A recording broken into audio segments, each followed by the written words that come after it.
just by simple natural forces over time. There is something quite glorious in this, to my mind. Something inspiring, something which gives peace of mind. Well, this video, I sort of just came across this gentleman. He was sitting on the bench, and I have to say honestly, I was not prepared as well as I should have been for the conversation. I was not very focused, and really we just started chatting, and it turned out our topic sort of turned to COVID. Wasn't something I initially thought that we were going to be opening up with, but I think it was maybe due to the lockdown, due to the fact that he had a mask on, I had a mask on, and we just started chatting about COVID. Not the usual way I would start a Christian street conversation, but it was still a way to start, a way to just break the ice a little bit, just to get his thoughts on things there.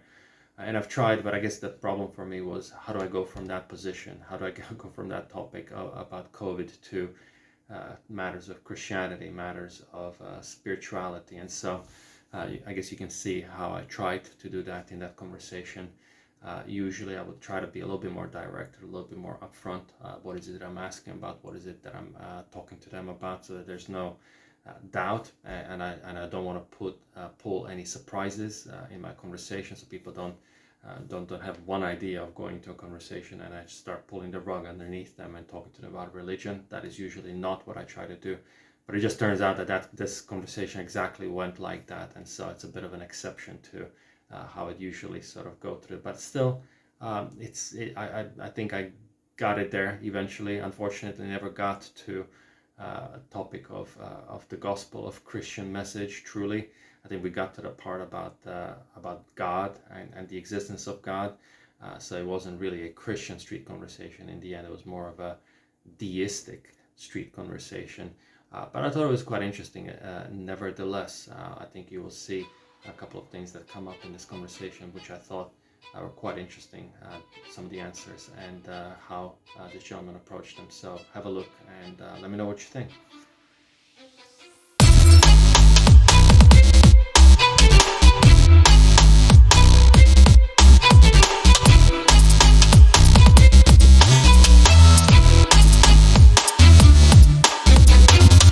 Has this time kind of caused you to maybe lose a little bit of hope? Do you think about the future a little bit? Sort of when is it all going to end? Do you have any of those questions? Sure. When's it going to end? I don't know. March, not sure. April, not sure. May, June, life goes on. I'm booking up holiday for months in advance, yep. But I've no idea what is actually going to happen. So hope. Do I have hope? Yeah. I wonder what the world will be like in January of next year. Will we all be wearing disposable face masks or ones with filters on them, or triple layer ones?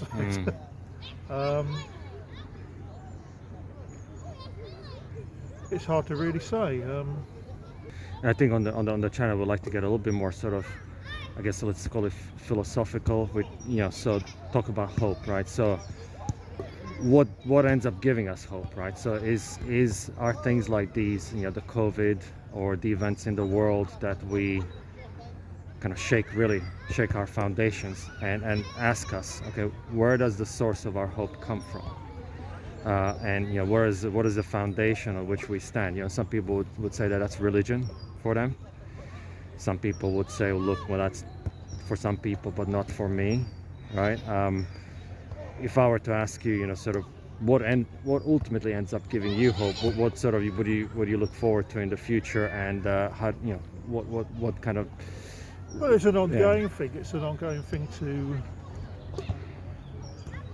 balance what you most need. So when you feel most darkest, when you feel that there is nothing and this is just going to go on and on and on interminably, then you try positive thinking and you sort of you strengthen yourself with that. And that's a kind of repetitive thing which just goes on, and through repetition and building on your thoughts and your feelings, so that each support one another, it can build a change. On the other hand, there are people who are going to go through sort of like times when they don't feel a great deal of hope, and for some this will like a week or 2 weeks or a day or an hour. I suppose you do get people who just like literally have this for an hour, and then they are such positive, self-motivated people with such a strong way of thinking and feeling about the things that they actually instantly balance the mix. Go out and do exercise or help other people. You know? If you're the kind of person who sort of actually what you really get sort of satisfaction is helping other people, then maybe that is enough, I suppose. I don't know. Then you start to imagine what it's like for people in the NHS, but I can't comment myself. I don't work for the NHS. So, but hope. Where does hope come from? For me, hope comes from positive affirmations. Okay.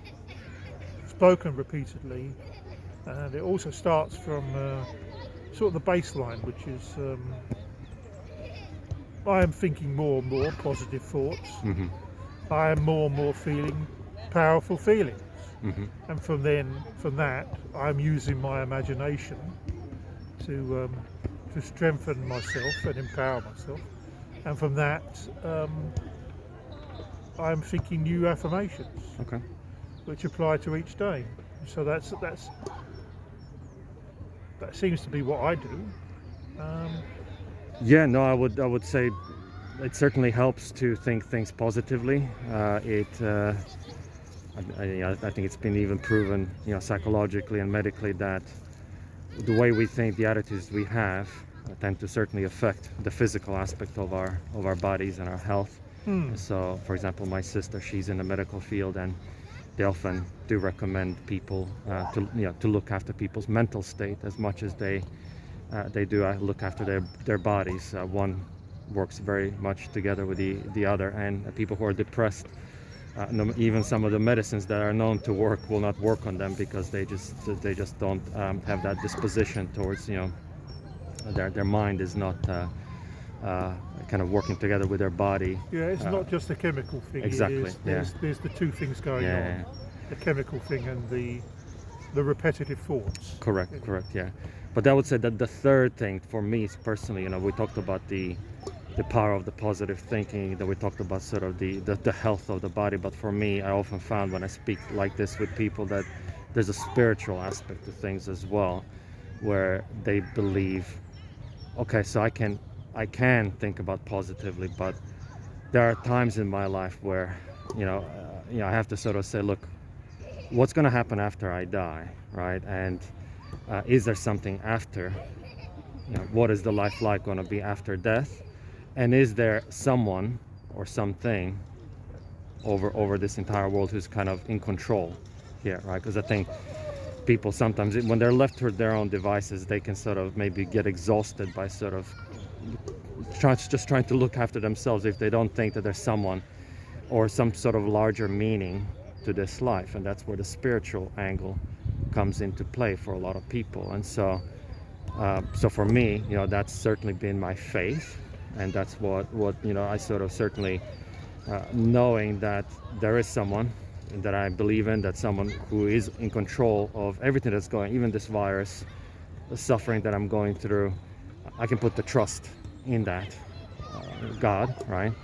That is a tremendous, kind of game changer for me as well. That gives hope beyond hope, if you see what I'm kind of trying to say here. Whatever hope that I think I can come up with, whatever the ideas that I can put together with my own set of thoughts, might be limited in many different respects. But if I say, okay, well, I do believe in God, and He knows that He is in, I know that He's in control of this, and all of this is going to work out for my benefit, whether in this life or the next, right? That gives a certain yeah, like I said, hope beyond hope, right? That certainly helps me live my life in fulfillment and expectation, regardless of what's happening here and now. But I know that there's a bigger purpose to it. Did you ever sort of, I know that I've just sort of pulled a number of different concepts here, but is that something that would resonate with you as well, or would you say no, that spiritual angle is not something you sort of It's think not about? really me. Okay. Not really me. It is fine for you. It Sure. is fine for anybody. You know, I respect their beliefs. But it's not for me. It just isn't me. Hmm. You know, I don't believe in a God or a creator. Hmm. I believe in natural random forces. I believe in rational analysis of things. Hmm. Which is not to say that you don't. You know, it's not to say that you don't. I don't believe in a creator. I don't believe in life after death. I don't believe that there is a force or power which is operating to a plan above us.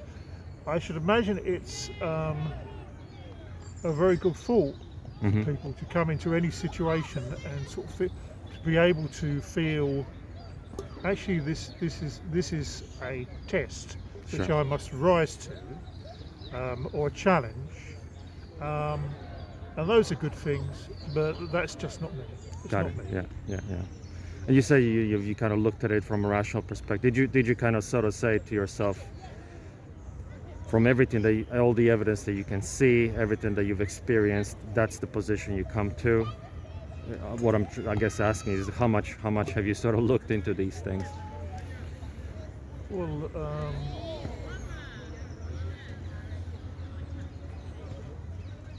I'm not sure what you mean. How much have I looked into? So, for example, I'm just going to give maybe an personal example, and maybe that will sort of clarify. So, I was sort of a similar kind of maybe thinking, you know, when I was sort of growing up or going through university and college.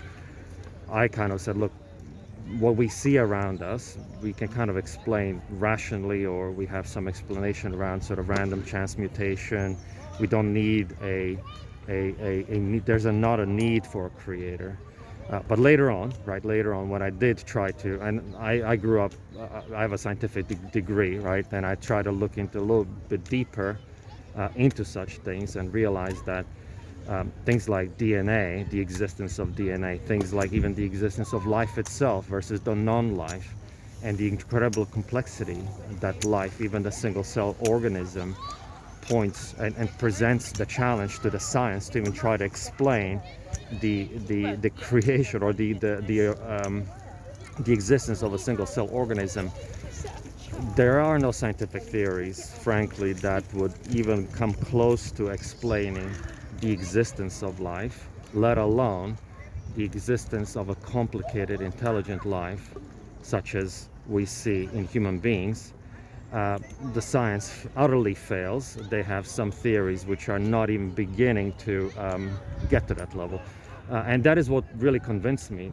Charles Darwin, he had a great theory, but what he didn't understand is the DNA. He didn't have the idea of a DNA. And once we introduce DNA, once we introduce information, and information comes from intelligence.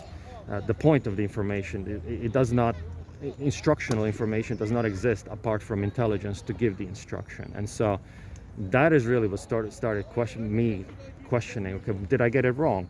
And this idea that we can explain everything. You're presupposing that the structure indicates a design. Not just structure, we can see structure in crystals and other things that naturally occur. I'm talking about information implicates design, instructional information, right? So DNA is code that says if you read this code and follow its instruction to create certain amino acids and certain structures within the cell and within the human body, or any living thing, for example, that is a set of instructions, that is information that is providing you a set of instructions to do something, and that cannot exist without intelligence, which provides that instruction for a specific purpose, right? It's almost like walking along this path and coming against an instruction manual. You have to assume that someone created an instruction manual for a specific purpose, right? It wouldn't be arising out of any other. There's no other explanation for it other than saying that someone must have created it for a specific purpose. If it's instructional. Or it came into being. Created assumes that it's been created by. You know, random actions and forces over eons could easily create the building blocks of life. That is the current theory. As far in my mind, it's as good as any other. Yeah. It's as good as any other. That's the thing. It cannot, right? Just pure mathematical permutations that require the folding of proteins and amino acids themselves are staggering. But then the eons and let's say the 15 billion years that we believe the universe age is doesn't even come close. If we left it to chance and the number of permutations, combinations that need to happen doesn't even come close to the amount of time you would need to come to what we're seeing today. That's pure mathematics, that's pure statistics. Just looking at chemistry alone, let alone. Then it was a wonderful accident. We could say it was a wonderful accident, but I don't see any requirement to say that it was the work of a creator. I don't see that. Well, if everything so far we left it as is, but again I would come back to the existence of information, right? So information code requires a coder. Code requires a coder. Information, a sign pointing you, even you know, a street sign, assumes authority. Why would there be a street sign without an authority? So any information, Using your analogy, if you had street signs up, which said "Go to the car wash," if through natural selection, the ones which say "Go car wash," or the ones which just say "Go," the ones which just say "Go," would come into disrepair and would not reproduce, and not will pass on the information. Yeah. Which is fine, but I'm saying is, but, you know, why do anything? Why even go? Let alone go to a car wash. What is the purpose of the go? Someone has to put that go instruction there to begin with. For what reason? For what purpose? Well, the going reproduces itself. For what reason and for what purpose? That's then we come back to the idea why of a squirrel? Yeah. You know, why a squirrel? Why a chicken? Yeah. Yeah, why the road? Why the chicken? Right, exactly. Why a chicken crossing the road? Exactly. Yeah. And so I think that's, you know, I appreciate. I'm not trying to sort of change your mind on the spot here or anything like that. I'm just saying this is what for me was a transformative set of understanding that. And I'm glad that this gives you comfort. I'm glad that this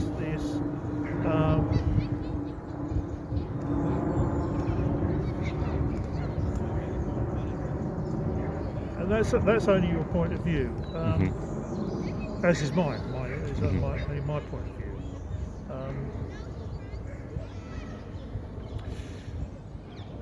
Do you feel that I'm a challenge? No, not at all. This is just a conversation between two people. Absolutely, a conversation between the two people. Again, you're not trust me, you're not any. I don't mean this in a very bad way at all. But you're not unique. A lot of people would think in a very similar way that you are thinking. In fact, the way I thought myself. Yeah.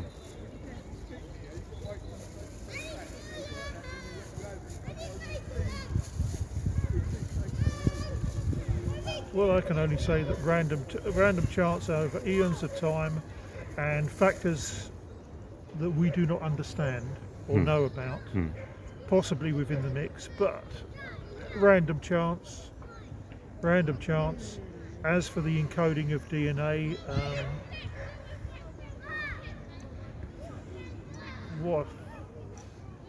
why a jellyfish? Why a fish? Why a mollusk which spends some of its time on dry land or wetland? I don't see where the purpose of the purpose comes in, to be honest with you. I don't see it. I don't see it. Which is fair, which is fair. And if I were to ask you, so what would it take, right? What would it take? We talked about, the existence of God, the existence of the Creator, and if there was one thing that, for you, right, say, look, okay, this would change my mind, or if I could see it this way, or if this were to happen, then I would say, okay, well, maybe there is something in it, or I would consider it further. Is there anything like that? Well, that's hard to say, isn't it? It all comes down to something beyond the science you were taught, doesn't it? It comes to how you feel, what you feel. Okay. I could show you incontrovertible evidence that eventually I could show you plausible evidence that DNA just came into being. I could, and is. In which case, I would reconsider my position. Certainly, I would. Right. So. Yes, but at the end of the day, you would. I suspect what would happen is you would say, yeah, well, all this is true and all this is true, but this is how I feel. This is my heartfelt belief. Well, I look at the creation. I look at the wonders, not creation, but the wonders of the world. The Himalayas. These extraordinary things. And it was all of this created randomly. Just by simple natural forces over time. There is something quite glorious in this, to my mind. Something inspiring. Something which gives peace of mind than in the natural world. And with that, my backside is getting very cold. No problem. And it's time for us to go. Well, as you saw, the gentleman had to leave. We didn't get very far, or I didn't get very far in trying to probe his views on the Bible and the gospel, although I can sort of guess what his responses would be given what he's already said.